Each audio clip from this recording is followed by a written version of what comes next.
Hello friends, आप सभी का अपने HDS ट्यूटोरियल पर स्वागत है। तो देखिए 19 फरवरी 2024 को जैकपॉट क्लास 10th का हिंदी का एग्जाम है। आप सभी लोग अच्छी तरीके से तैयारी कीजिए। यहाँ पर मैं आप लोगों को very very very important question बताने वाला हूँ। वायरल इंपॉर्टेंट क्वेश्चन है, अच्छी तरीके से सभी क्वेश्चन का आप लोग याद कर लीजिएगा। बहुत ही ज़्यादा इंपॉर्टेंट यहाँ का सभी क्वेश्चन है। और इस तरीके से ऑलरेडी मैंने आप लोगों के लिए 3 सेट अपलोड कर रखा है, नीचे डिस्क्रिप्शन पर आपको लिंक मिल जाएगा। इसके बाद और एक सेट आप लोगों के लिए अपलोड करूंगा, टोटल 4 सेट हो जाएगा।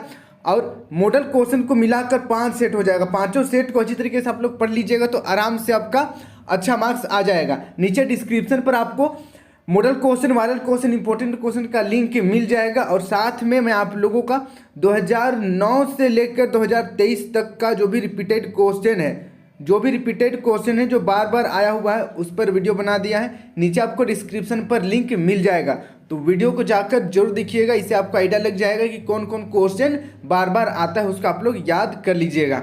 तो देखिए जल्दी से हम लोग क्वेश्चन की ओर बढ़ते हैं। 30 नंबर का MCQ और 50 नंबर का सब्जेक्टिव होगा। टोटल 80 फुल मार्क्स से रिटर्न एग्जाम में, और 3 घंटे का समय दिया जाएगा। तो चलिए हम लोग क्वेश्चन की ओर बढ़ते हैं।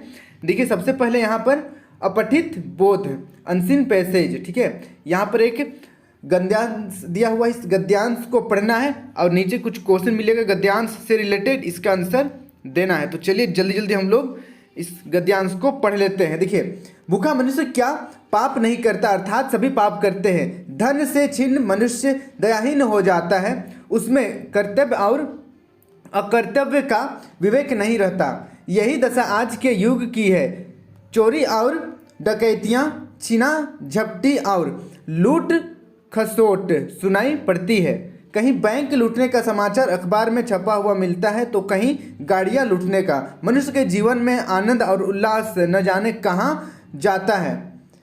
उसे अपनी और अपने परिवार की रोटियों की चिंता है, चाहे उसका उपार्जन सदाचार से हो या दुराचार से। आजकल श्रमिक हो या अनवरत बौद्धिक श्रम करने वाला बुद्धिमान, सभी बेरोजगारी के शिकार बने हुए हैं। निरक्षर तो किसी तरह अपने पेट भर लेते हैं, परंतु पढ़े लिखे लोगों की स्थिति बहुत खराब है। यह कहना अतिशयोक्ति न होगा कि हम स्वतंत्र तो हैं, किंतु आर्थिक दृष्टिकोण से निश्चित रूप से परतंत्र हैं। एक सुखी संपन्न है तो 50 दुखी और दरिद्र। ऐसा नहीं है कि यह समस्या नहीं है।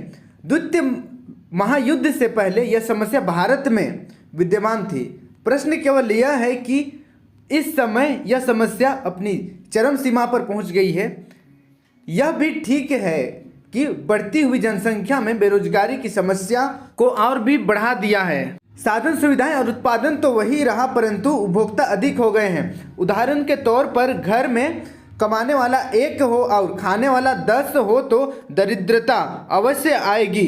बस यही दशा भारतवर्ष की हो रही है। तो चलिए अब हम लोग क्वेश्चन की ओर बढ़ते हैं। मनुष्य कब दयाहीन हो जाता है? पहला ऑप्शन है धन के अभाव में, दूसरा ऑप्शन है दुराचार में, तीसरा ऑप्शन है जवानी में, चौथा ऑप्शन है बुढ़ापा में। तो इसका सही आंसर हो जाएगा ऑप्शन नंबर पहला, धन के अभाव में, धन के अभाव में। फिर देखिए नेक्स्ट अगला सेकंड नंबर, आज मनुष्य किसकी चिंता करता है? आज मनुष्य किसकी चिंता करता है? पहला ऑप्शन है सदाचार की, दूसरा दुराचार की, तीसरा रोटी की, चौथा मोबाइल की। तो इसका सही आंसर हो जाएगा ऑप्शन नंबर तीसरा, रोटी की। इसको आप लोग याद कर लीजिएगा। अब बढ़ते हैं नेक्स्ट अगला 3 नंबर, कौन सी समस्या बेरोजगारी की समस्या को और बढ़ावा दी है? कौन सी समस्या बेरोजगारी की समस्या को और बढ़ावा दी है? पहला ऑप्शन है बढ़ती हुई जनसंख्या, दूसरा मोबाइल, तीसरा लूट खसोट, चौथा निरक्षरता। तो इसका सही आंसर हो जाएगा ऑप्शन नंबर पहला, बढ़ती हुई जनसंख्या। बढ़ती हुई जनसंख्या बेरोजगारी की समस्या को और बढ़ा दिया है। फिर देखिए नेक्स्ट 4 नंबर का क्वेश्चन है, आजकल सभी किसके शिकार बने हुए हैं? पहला ऑप्शन है बेरोजगारी के, दूसरा ऑप्शन है बेरोजगार के, तीसरा ऑप्शन है रोजगार के, चौथा ऑप्शन है सबके। तो इसका सही आंसर हो जाएगा ऑप्शन नंबर पहला, बेरोजगारी के। फिर देखिए नेक्स्ट अगला 5 नंबर, कर्तव्य का विलोम शब्द क्या है?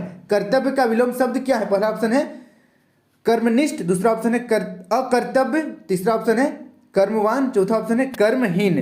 तो इसका सही आंसर हो जाएगा ऑप्शन नंबर दूसरा, अकर्तव्य। कर्तव्य का विलोम अकर्तव्य हो जाएगा। इसको आप लोग याद कर लीजिएगा, इंपॉर्टेंट क्वेश्चन है। फिर देखिए नेक्स्ट अगला क्वेश्चन बढ़ते हैं हम लोग। निम्नांकित पद्यांश को ध्यानपूर्वक पढ़कर पूछे गए प्रश्नों के लिए सही उत्तर का चयन करें। देखिए, मन समर्पित, तन समर्पित और यह जीवन समर्पित, चाहता हूँ देश की धरती तुझे कुछ और भी दूँ। माँ तुम्हारा ऋण बहुत है, मैं अकिंचन, परंतु इतना कर रहा फिर भी निवेदन। थाल में लाऊं सजाकर भाल सब भी, कर दया स्वीकार लेना यह समर्पण। गान अर्पित, प्राण अर्पित, रक्त का कण कण समर्पित, चाहता हूँ देश की धरती तुझे कुछ और भी दूँ। कर रहा आराधना मैं आज तेरी, एक विनती तो कर स्वीकार मेरी। भाल पर मल दो चरण की धूल थोड़ी, शीश पर आशीष की छाया घनेरी। स्वप्न अर्पित, प्रश्न अर्पित, आयु का क्षण क्षण अर्पित, चाहता हूँ देश की धरती तुझे कुछ और भी दूँ। देखिए, कविता है, 6 नंबर का क्वेश्चन है, कवि किसके प्रति समर्पित होने की बात कर रहा है? पहला ऑप्शन है मातृभूमि, दूसरा ऑप्शन है पेड़, तीसरा ऑप्शन है पहाड़, चौथा ऑप्शन है नदी। तो इसका सही आंसर हो जाएगा ऑप्शन नंबर पहला, मातृभूमि। तो इसको आप लोग याद कर लीजिएगा, इंपॉर्टेंट क्वेश्चन है। फिर देखिए नेक्स्ट अगला 7 नंबर, थाल में भाल सजा कर लाने की बात किसके लिए कही गई है?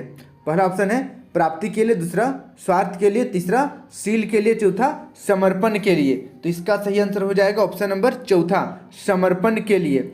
अब बढ़ते हैं नेक्स्ट अगला 8 नंबर, इस कविता के माध्यम से कवि हमें क्या संदेश देना चाहता है? इस कविता के माध्यम से कवि हमें क्या संदेश देना चाहता है? पहला ऑप्शन है स्वाभिमान का, दूसरा सर्वस्व समर्पण का, तीसरा परोपकार का, चौथा स्वावलंबन का। तो इसका सही आंसर हो जाएगा ऑप्शन नंबर दूसरा, सर्वस्व समर्पण का। तो इसका आप लोग याद कर लीजिएगा, इंपॉर्टेंट क्वेश्चन है। अब बढ़ते हैं नेक्स्ट अगला 9 नंबर, भाल पर क्या मलने को कहा गया है?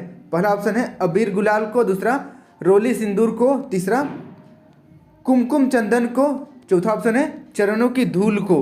तो इसका सही आंसर हो जाएगा ऑप्शन नंबर चौथा, चरणों की धूल को। अब बढ़ते हैं नेक्स्ट अगला 10 नंबर की ओर, कवि के अनुसार किसका बहुत ज़्यादा ऋण उनके ऊपर है? पहला ऑप्शन है पृथ्वी का, दूसरा मातृभूमि का, तीसरा धरती का, चौथा आकाश का। तो इसका सही आंसर हो जाएगा ऑप्शन नंबर दूसरा, मातृभूमि का। तो इसको आप लोग याद कर लीजिएगा। अब बढ़ते हैं नेक्स्ट व्याकरण से। व्याकरण से देखिए, निम्नलिखित प्रश्नों के सही विकल्प को चुने। 11 नंबर का क्वेश्चन है, चिड़िया आसमान में उड़ती है, इस वाक्य में कौन सी क्रिया है? पहला ऑप्शन है सकर्मक, दूसरा अकर्मक, तीसरा ए और बी दोनों, और चौथा इनमें से कोई नहीं। तो देखिए, मैं बार बार कह रहा हूँ, हर एक वीडियो में कह रहा हूँ कि अकर्मक और सकर्मक क्रिया को आप अच्छी तरीके से समझ लीजिए। क्वेश्चन आना है मतलब आना ही है अकर्मक सकर्मक क्रिया से। तो देखिए, यहाँ पर पंछी आकाश में उड़ रही है, क्वेश्चन बनाएंगे पंछी आकाश में क्या उड़ रही है, तो कुछ जवाब मिलेगा क्या? ऐसा तो क्वेश्चन ही गलत है कि पंछी आकाश में क्या उड़ रही है, क्वेश्चन इसका कुछ नहीं आंसर मिलेगा। ठीक है, तो इसलिए ये अकर्मक है, इसमें अकर्मक है। ओके, देखिए, अगर जवाब मिलता तो वो सकर्मक हो जाता, यहाँ पर जवाब नहीं मिल रहा है, अकर्मक होगा। तो ऑप्शन नंबर दूसरा बिल्कुल सही हो जाएगा। अब बढ़ते हैं नेक्स्ट 12 नंबर की ओर, कौन सा वाक्य सकर्मक क्रिया का उदाहरण है? सकर्मक यानी कि क्या का जवाब कुछ ना कुछ मिलेगा। पहला ऑप्शन है राम कार चला रहा है, क्वेश्चन बनाएंगे राम क्या चला रहा है, तो जवाब मिलेगा कार, तो ये सकर्मक क्रिया है। फिर देखिए नेक्स्ट, तोता उड़ता है, क्वेश्चन बनाएंगे तोता क्या उड़ता है, तो कोई जवाब नहीं मिलेगा, क्या उड़ता है, कोई जवाब नहीं मिलेगा, तो ये है आपका अकर्मक। फिर देखिए नेक्स्ट, वह सोता है, क्वेश्चन बनाएंगे वह क्या सोता है, कोई जवाब नहीं मिलेगा, ये भी अकर्मक है। फिर देखिए बच्चा हंसता है, बच्चा क्या हंसता है, जवाब बना क्वेश्चन बनाएंगे तो इसका भी कोई जवाब नहीं मिलेगा, क्या हंसता है ऐसा तो कोई पूछता ही नहीं है। ठीक है, तो क्या का कोई जवाब नहीं मिलेगा, यहाँ पर भी अकर्मक है। तो यहाँ पर जवाब फिर सिर्फ पहला ऑप्शन में मिल रहा है, क्या चला रहा है, तो कार चला रहा है, इसलिए ऑप्शन नंबर पहला सकर्मक क्रिया हो जाएगा। अब बढ़ते हैं नेक्स्ट अगला 13 नंबर की ओर, घटा का एक अर्थ होता है घटना और दूसरा क्या होता है? पहला ऑप्शन है चढ़ना, तीसरा बढ़ना, चौथा बादल, चौथा उतरना। तो इसका सही आंसर हो जाएगा ऑप्शन नंबर तीसरा, बादल। घटा का अर्थ होता है बादल, घनघोर घटा, आपने सुना होगा शब्द। फिर देखिए नेक्स्ट अगला 14 नंबर, रात ही रात में विग्रह का समग्र पद क्या होगा? पहला ऑप्शन है रातों रात, दूसरा रात और रात, तीसरा रातों रात, चौथा रातें। तो इसका सही आंसर हो जाएगा ऑप्शन नंबर पहला, रातों रात। तो इसका आप लोग याद कर लीजिएगा। फिर देखिए नेक्स्ट अगला 15 नंबर, राजा का महल, राजमहल कौन सा समास है? राजा का महल यानी कि राजमहल कौन सा समास है? पहला ऑप्शन है तत्पुरुष, दूसरा अव्ययी भाव, तीसरा कर्मधारय और चौथा बहुव्रीहि। तो इसका सही आंसर हो जाएगा ऑप्शन नंबर पहला, तत्पुरुष। तो इसको आप लोग याद कर लीजिएगा। अब देखिए नेक्स्ट 16 नंबर का क्वेश्चन है, जो जैसा करता है वह वैसा ही पाता है, रचना के आधार पर वाक्य का भेद बताएं।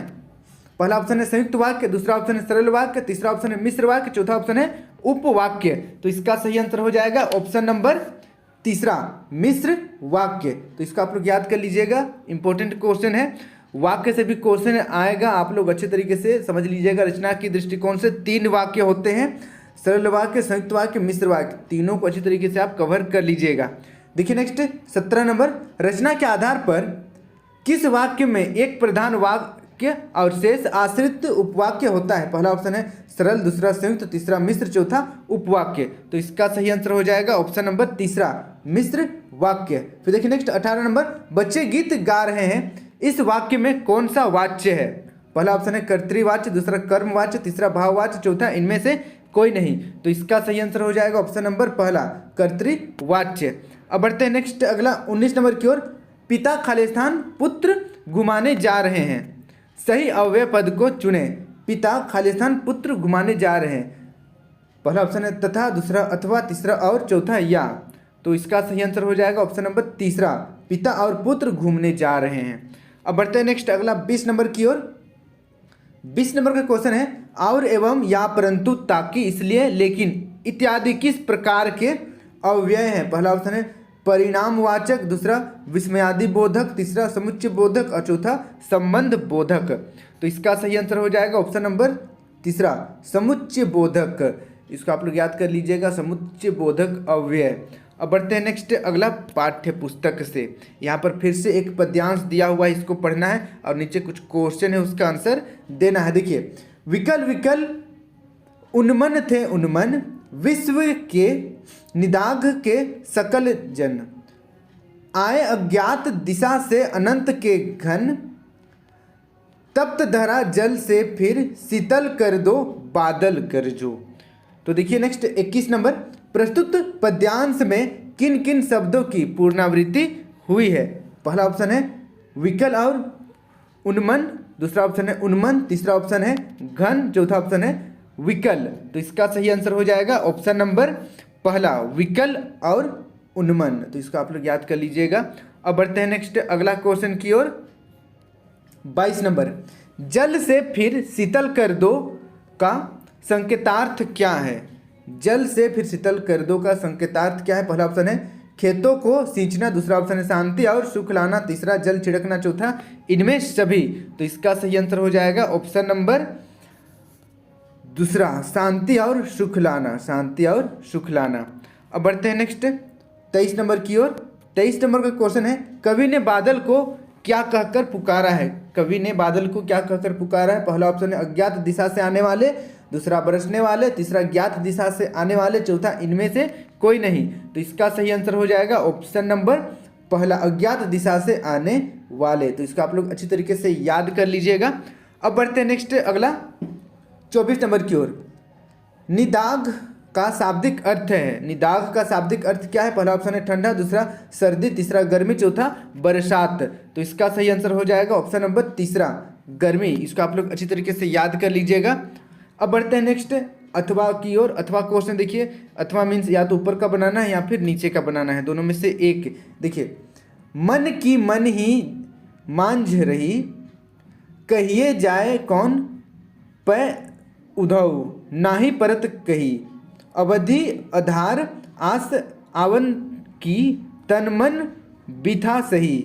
अब इन जोग संदेश नी सुनी सुनी, बिरहिनी बिरह दही, चाहती हुती गुहारी, जित ही तय उत तय धार बही, सूरदास अब धीर धरही, क्यों मर ज्यादा ना लही।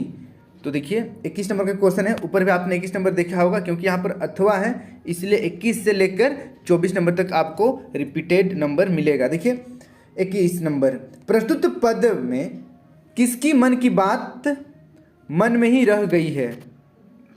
पहला ऑप्शन है गोपियों की, दूसरा कृष्ण की, तीसरा उद्धव की, चौथा राधा की। तो इसका सही आंसर हो जाएगा ऑप्शन नंबर पहला, गोपियों की।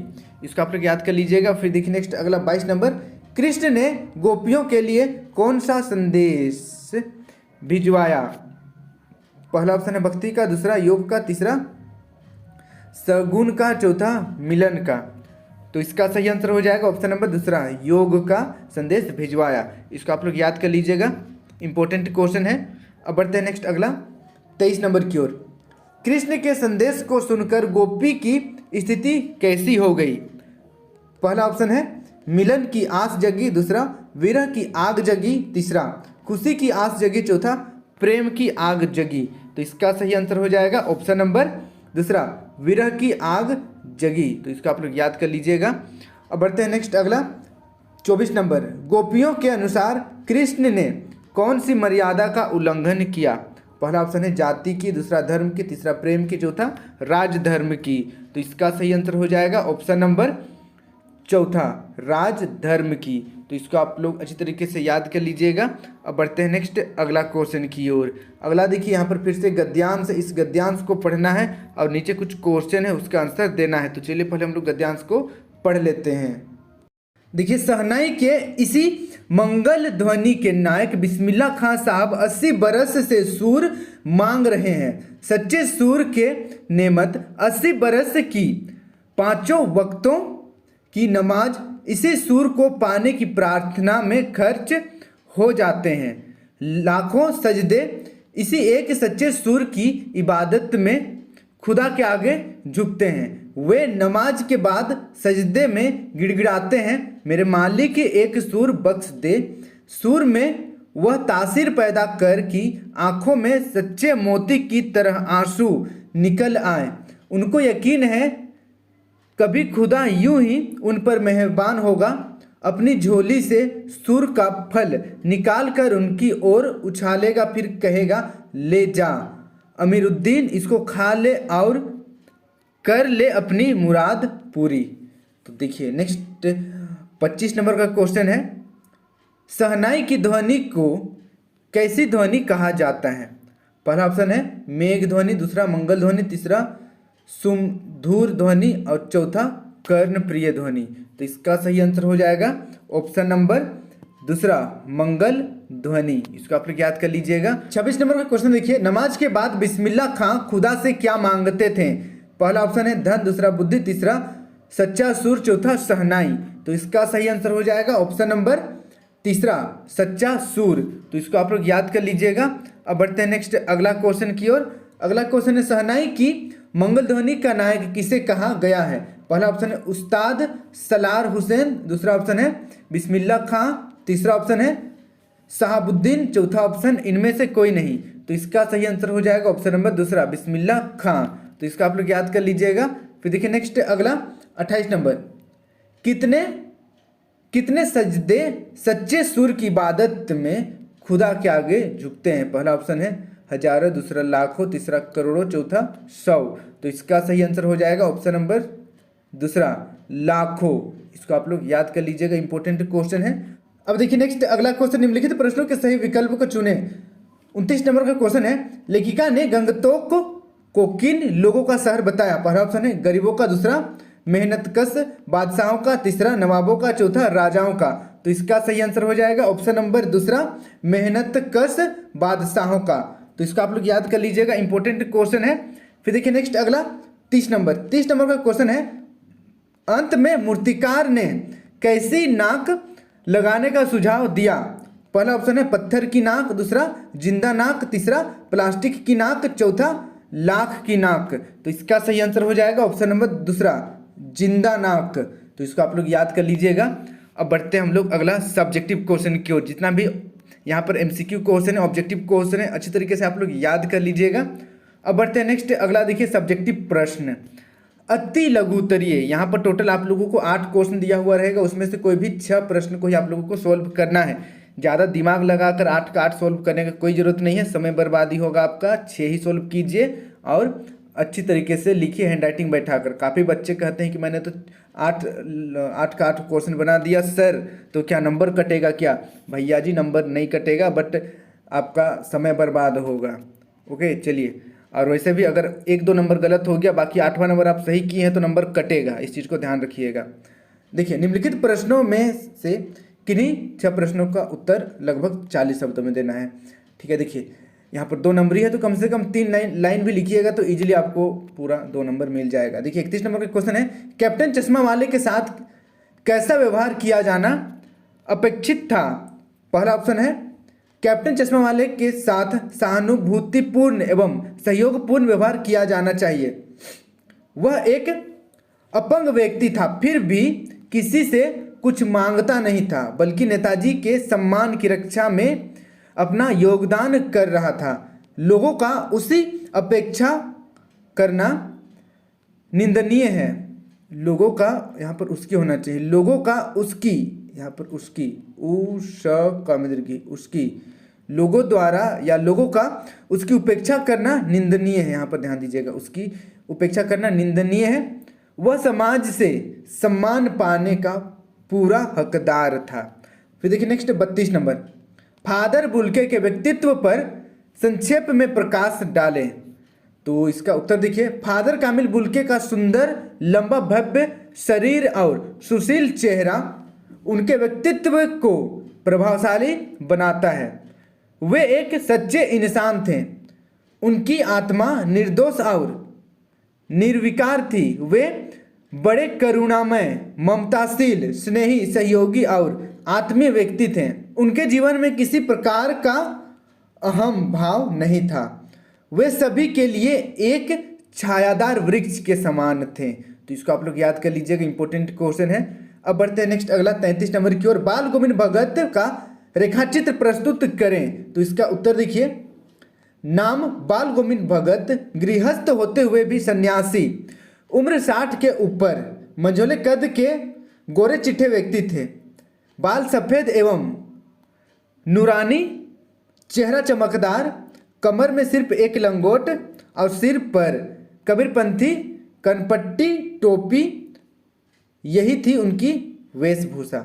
हाथ में खंजरी, तल्लीन होकर प्रभु भजन का गायन करना, यही उनकी दिनचर्या थी। तो इसे भी आप लोग याद कर लीजिएगा। फिर देखिए नेक्स्ट 34 नंबर, पाठ में आए किन प्रसंगों के आधार पर आप कह सकते हैं कि बिस्मिल्लाह खां मिली जुली संस्कृति के प्रतीक थे? तो इसका उत्तर देखिए, बिस्मिल्लाह खां हिंदू मुस्लिम एकता के पर्याय थे। वे मिली जुली संस्कृति के प्रतीक थे। वे काशी के संकट मोचन मंदिर में हनुमान जयंती के अवसर पर आयोजित संगीत सभा में अवश्य सम्मिलित होते थे। वे बालाजी के मंदिर के नौबत खाने में शहनाई का रियाज नियमित रूप से करते थे। वे जीवन भर विश्वनाथ मंदिर में शहनाई बजाते रहे। इसी प्रकार वे मुहर्रम के अवसर पर 8वीं तिथि को शहनाई खड़े होकर बजाते थे। वे दोनों में कोई अंतर नहीं करते थे। तो इसको आप लोग याद कर लीजिएगा, इंपॉर्टेंट क्वेश्चन है। अब बढ़ते हैं नेक्स्ट अगला 35 नंबर की ओर, गोपियों के अनुसार राजा का धर्म क्या होना चाहिए? तो इसका उत्तर देखिए, गोपियों के अनुसार राजा का धर्म प्रजा की रक्षा करना होना चाहिए। उसे प्रजा को कभी नहीं सताना चाहिए। तो इसको आप लोग याद कर लीजिएगा। अब बढ़ते हैं नेक्स्ट अगला 36 नंबर की ओर, फागुन में ऐसा क्या होता है जो बाकी ऋतुओं से भिन्न होता है? तो इसका उत्तर देखिए, फागुन में मादकता का प्रभाव विशेष रूप से होता है। यह मादकता उसे अन्य ऋतुओं से अलग कर देता है। फागुन में बसंत का मोहक सौंदर्य देखते ही बनता है। फागुन के महीने में निर्जीव प्रतीत होने वाले प्राणियों तथा प्रकृति में भी जान पड़ती है। इस ऋतु में उत्साह का संचार होता है। फागुन मास मौज मस्ती लेकर आता है। तो इसको आप लोग याद कर लीजिएगा, 3 लाइन लिखिएगा, आसानी से आपको 2 नंबर मिल जाएगा। देखिए नेक्स्ट अगला 37 नंबर, कविता में फसल उपजाने के लिए आवश्यक तत्वों की बात कही गई है। वे आवश्यक तत्व कौन कौन से हैं? तो इसका उत्तर देखिए, कविता में वर्णित आवश्यक तत्व हैं नदियों का पानी, मानव श्रम, खेतों की विभिन्न प्रकार की मिट्टी, सूरज की किरणें, हवा। तो इसको आप लोग याद कर लीजिएगा, इंपॉर्टेंट क्वेश्चन है। अब बढ़ते हैं नेक्स्ट अगला क्वेश्चन की ओर। 38 नंबर का क्वेश्चन है, आपकी दृष्टि में कन्या के साथ दान की बात करना कहाँ तक उचित है? तो इसका उत्तर देखिए, हमारे दृष्टि से कन्या के साथ दान की बात करना कतई उचित नहीं है। कन्या को दान में नहीं दिया जा सकता। कन्या का अपना अस्तित्व है, उस पर किसी का अधिकार नहीं है, बल्कि वह अपनी मालिक स्वयं है। कन्या को दान में देने की बात करना उसकी अस्मिता पर चोट करना है। तो इसको आप लोग याद कर लीजिएगा, इंपॉर्टेंट क्वेश्चन है। अब बढ़ते हैं नेक्स्ट अगला देखिए, लघु उत्तरीय प्रश्न 3 नंबरी प्रश्न। यहाँ पर भी 8 क्वेश्चन रहेगा, कोई भी 6 को ही आप लोगों को हल करना है, 6 का ही उत्तर लिखना है। तो देखिए 39 नंबर, बाल गोविंद भगत की दिनचर्या लोगों के अचरज का कारण क्यों थी? इंपॉर्टेंट क्वेश्चन है, याद कर लीजिएगा, वेरी वेरी इंपॉर्टेंट है। देखिए उत्तर इसका, बाल गोविंद भगत की दिनचर्या लोगों को हैरान कर देती थी। वे भगत जी की सरलता, सादगी और निस्वार्थता पर हैरान होते थे। भगत जी भूलकर भी किसी से कुछ नहीं लेते थे। वे बिना पूछे किसी की चीज छूते भी नहीं थे, यहाँ तक कि किसी दूसरे के खेत में शौच भी नहीं करते थे। लोग उनके इस खरे व्यवहार पर मुग्ध थे। लोग भगत जी पर तब और भी आश्चर्य करते थे जब वे भोर काल में उठकर 2 मील दूर स्थित नदी में स्नान कर आते थे। वापसी पर वे गांव के बाहर स्थित पोखर के किनारे प्रभु भक्ति के गीत टेरा करते थे। उनके इस प्रभाती गानों को सुनकर लोग सचमुच हैरान रह जाते थे। तो इसको आप लोग याद कर लीजिएगा, इंपॉर्टेंट क्वेश्चन है। अब बढ़ते हैं नेक्स्ट अगला 40 नंबर की ओर, फादर बुल के भारतीय संस्कृति के एक अभिन्न अंग है, किस आधार पर ऐसा कहा गया है? तो इसका उत्तर देखिए, फादर बुल के भारतीय संस्कृति के अभिन्न अंग रहे हैं। वे भारतीय संस्कृति में गहरी रुचि लेते थे। भारतीय संस्कृति से प्रभावित होकर ही वे भारत में बसने चले आए थे। यहाँ उन्होंने कोलकाता और इलाहाबाद में रहकर पढ़ाई की। वे भारतीय संस्कृति के प्रतीक श्री रामचंद्र एवं तुलसीदास के अनन्य भक्त थे। उनका जीवन भारतीय संस्कृति के मूल्यों के अनुरूप था। उन्हें हिंदी से बेहद लगाव था। उन्हें भारतीय संस्कृति की सभी बातें प्रिय थी। तो इसको आप लोग याद कर लीजिएगा, इंपॉर्टेंट क्वेश्चन है। अब बढ़ते हैं नेक्स्ट अगला 41 नंबर की ओर। 41 नंबर का क्वेश्चन है, वह कौन सी घटना थी जिसके बारे में सुनने पर लेखिका को न अपनी आंखों पर विश्वास हो पाया और न अपने कानों पर? तो इसका उत्तर देखिए, लेखिका कॉलेज में हड़ताल करवाने में सबसे आगे रहती थी। एक बार कॉलेज के प्रिंसिपल का पत्र पिताजी के नाम आया कि वे आकर मिले और बताएं कि उनकी बेटी मनु की गतिविधियों के कारण उनके खिलाफ अनुशासनात्मक कार्रवाई क्यों न की जाए। इस पत्र को पढ़कर वे आग बबूला हो गए। उन्हें लगा कि कॉलेज में जाकर उन्हें काफ़ी बातें सुननी पड़ेगी। उनके कहर का अनुमान करके लेखिका अपनी सहेली के घर में छिपकर बैठ गई।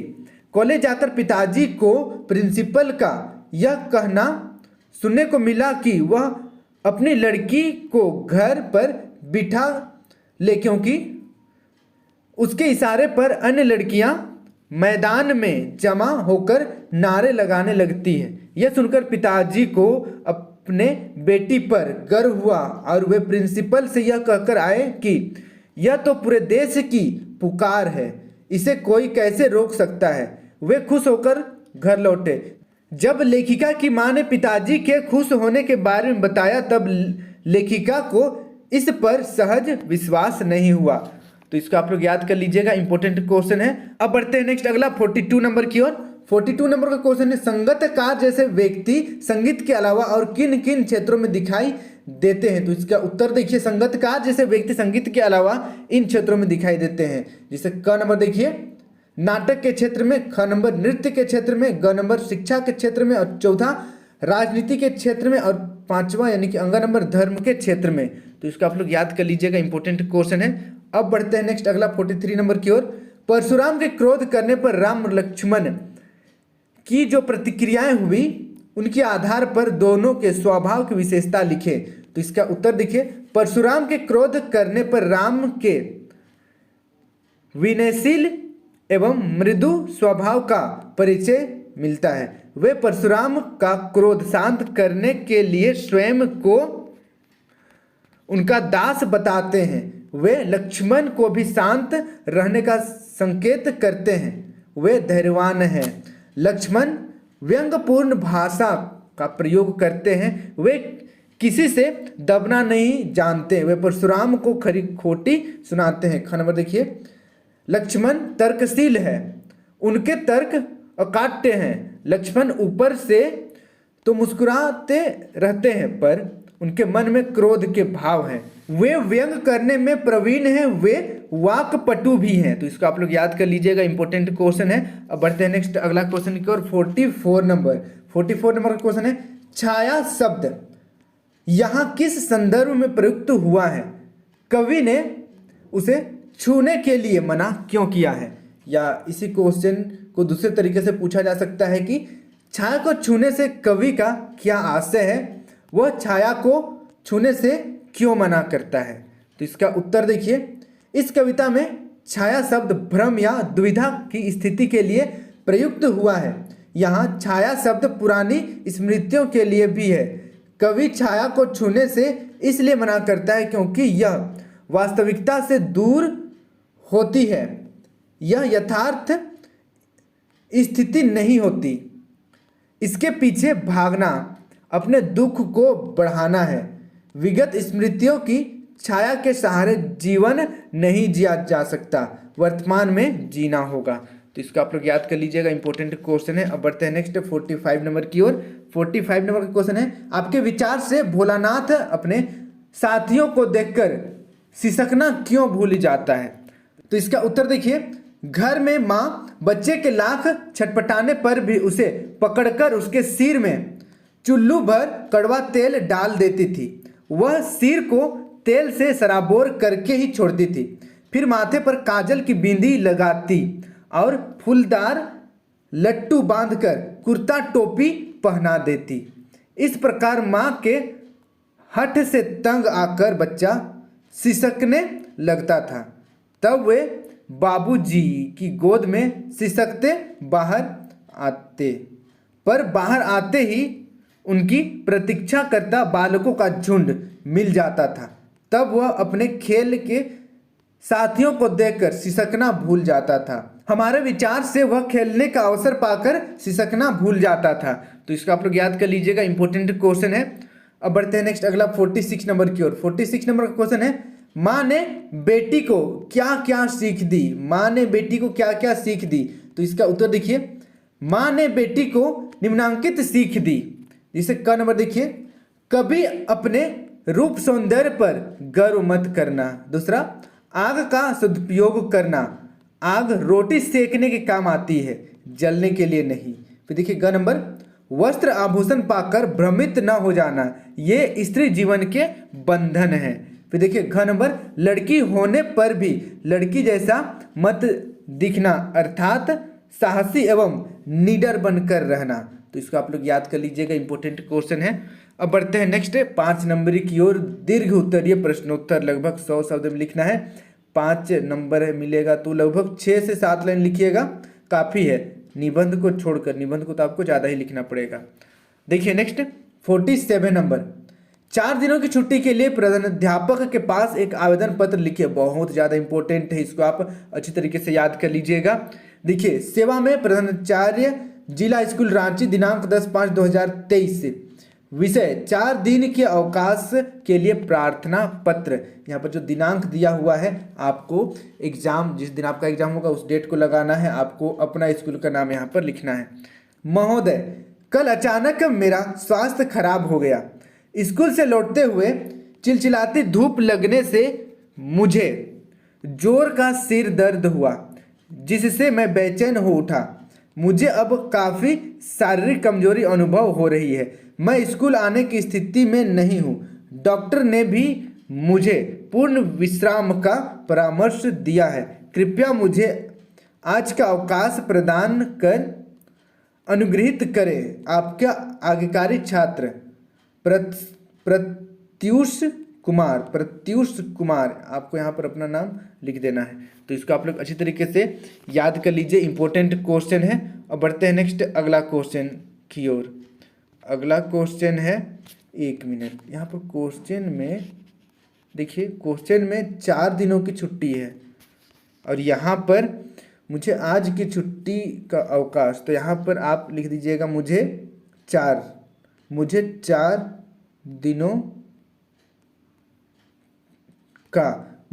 दिनों का अवकाश प्रदान करने की अनुग्रहित करें। ठीक है, यहाँ पर 4 दिनों का अवकाश प्रदान करने की अनुग्रहित करें, इसको आप लोग ध्यान दीजिएगा। अब बढ़ते हैं अगला क्वेश्चन की ओर। यस, नेक्स्ट क्वेश्चन है 48 नंबर का क्वेश्चन है, अपने पिता के पास एक पत्र लिखकर पुस्तक खरीदने हेतु 200 रुपये की मांग करें। तो अपने पिता को पत्र लिखना है और 200 रुपया मांगना है। तो देखिए इसका उत्तर, रांची, दिनांक 8 मार्च 2024। पूज्यवर पिताजी, सादर प्रणाम। मुझे आपका पत्र अभी अभी मिला है। आपने मुझे अपना समाचार लिखने को कहा है। आपको यह जानकर खुशी होगी कि मैं सकुशल हूँ। मैं आपसे कहना चाहता हूँ कि मुझे कुछ किताब की कमी के कारण पढ़ाई में कठिनाई का अनुभव हो रहा है। क्या आप कृपा करके मुझे 200 रुपये किताब खरीदने हेतु भेज देंगे? आप शीघ्र मनी ऑर्डर द्वारा 200 रुपये भेज दें ताकि मैं पुस्तकें खरीद सकूं और अपनी पढ़ाई सुचारू रूप से जारी रखूं। बड़े लोगों को मेरा प्रणाम तथा छोटों को आशीर्वाद। आपका पुत्र मनीष। तो इसको आप लोग याद कर लीजिएगा, ये भी इंपॉर्टेंट क्वेश्चन है। अब बढ़ते हैं नेक्स्ट अगला 49 नंबर की ओर। 49 नंबर का क्वेश्चन है, पर्यावरण के प्रति जागरूकता बढ़ाने के लिए लगभग 50 शब्दों में एक विज्ञापन तैयार करें। तो एक विज्ञापन तैयार करना है पर्यावरण के प्रति जागरूकता बढ़ाने के लिए। तो सबसे पहले आपको इस तरीके से बाउंड्री कर लेना है। ठीक है, बाउंड्री कर लेना है। बाउंड्री करने के बाद बाउंड्री के अंदर आपको लिखना है, पर्यावरण की रक्षा दुनिया की रक्षा। पर्यावरण का रखें ध्यान, तभी बनेगा देश महान। आइए हम सब मिलकर प्रण लें, अपने मोहल्ले को साफ रखेंगे, नदियों को गंदा नहीं करेंगे, हम पेड़ों को नहीं काटेंगे, अधिक से अधिक वृक्ष लगाएंगे, प्रकृति का न करें हरण, आओ बचाएं पर्यावरण। तो इसको आप लोग याद कर लीजिएगा, इंपॉर्टेंट क्वेश्चन है। इस तरीके से एक विज्ञापन तो आएगा ही आएगा आप लोगों का, अच्छी तरीके से प्रैक्टिस कर लीजिएगा। फिर देखिए अथवा में और एक क्वेश्चन देखते हैं, दोनों में से एक को ही आप लोगों को बनाना है। सड़क सुरक्षा हेतु एक आकर्षक विज्ञापन लगभग 50 शब्दों में तैयार करें। तो देखिए इसके लिए भी आपको बाउंड्री कर लेना है। विज्ञापन बनाइएगा तो इस तरीके से बाउंड्री कर लीजिएगा। उसके बाद अंदर लिखना है, सड़क सुरक्षा जीवन सुरक्षा। सड़क सुरक्षा, यातायात नियमों का पालन करें, लापरवाही से वाहन न चलाएं, अपना और अपने परिवार का जीवन बचाएं। सुन लो ये अनमोल वचन, सदा सड़क पर रखो ध्यान। तेरा एक परिवार है जिसकी बस्ती है तुझ में जान। शराब पीकर गाड़ी चलाना, मौत को आमंत्रित करना। आपकी सुरक्षा आपके परिवार की सुरक्षा। तो इसको आप लोग याद कर लीजिएगा अच्छी तरीके से। अब हम लोग बढ़ते हैं नेक्स्ट अगला क्वेश्चन की ओर। अगला क्वेश्चन देखिए, निम्नलिखित प्रश्नों में से किन्हीं एक प्रश्न का उत्तर लगभग 100 शब्द में देना है। देखिए 50 नंबर, प्रदूषण के कारण स्नोफॉल में कमी का जिक्र किया गया है। प्रदूषण के और कौन कौन से दुष्परिणाम सामने आए हैं लिखे। तो इसका उत्तर आपको इस प्रकार लिखना है, सिक्किमी नवयुवक ने लेखिका को बताया कि प्रदूषण के चलते स्नोफॉल में लगातार कमी होती जा रही है। प्रदूषण के और भी कई दुष्परिणाम सामने आए हैं, जैसे क नंबर देखिए, वायु प्रदूषण के कारण हमें सांस लेने के लिए स्वच्छ वायु नहीं मिल पा रही है, जिससे सांस और हृदय रोग बढ़ते जा रहे हैं। फिर देखिए ख नंबर, जल प्रदूषण के कारण हमें अस्वच्छ जल पीना पड़ रहा है, इससे पेट के रोग और त्वचा के रोग बढ़ रहे हैं। फिर देखिए ग नंबर, ध्वनि प्रदूषण के परिणाम स्वरूप बहरेपन का रोग तथा हृदय के रोग बढ़ रहे हैं। तो इसको आप लोग याद कर लीजिएगा, इंपॉर्टेंट क्वेश्चन है। अब बढ़ते हैं नेक्स्ट अगला 51 नंबर की ओर। 51 नंबर का क्वेश्चन है, जॉर्ज पंचम की नाक नामक पाठ में मूर्तिकार पर क्या व्यंग किया गया है। तो तो इसका उत्तर देखिए, इस पाठ में मूर्तिकार पर गहरा व्यंग है। लेखक का पहला वाक्य देखिए, मूर्तिकार यूं तो कलाकार था पर जरा पैसे से लाचार था। इनमें दो दो व्यंग है। पहला व्यंग, मूर्तिकार यूं तो कलाकार था अर्थात सच मायने में कलाकार नहीं था, वह व्यवसाय से ही कलाकार था। दूसरा व्यंग, जरा पैसे से लाचार था, इसमें गहरा कटाक्ष है। उसे हमेशा सरकारी पैसे की इच्छा रहती है। वह चाहता है कि सरकारी धन का भरपूर दुरुपयोग करे। वह सरकारी खर्चे पर पूरा देश एक नहीं 2 बार घूमे। अंत में समस्या को यूं ही लटकाए रखे। अंत में भी मजदूरी के नाम पर सरकार से मुंह मांगी मदद मांगे। इस प्रकार वह कला के नाम पर सरकार का जमकर शोषण करता है। तो इसको आप लोग याद कर लीजिएगा, इंपॉर्टेंट क्वेश्चन है।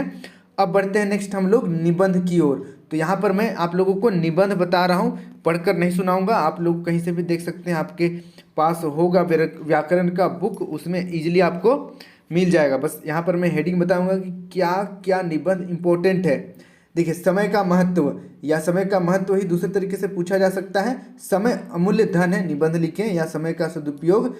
या देखिए, का वर्षा जब कृषि सुखाने, ये कुछ समझ नहीं आया, इसको छोड़ दीजिए।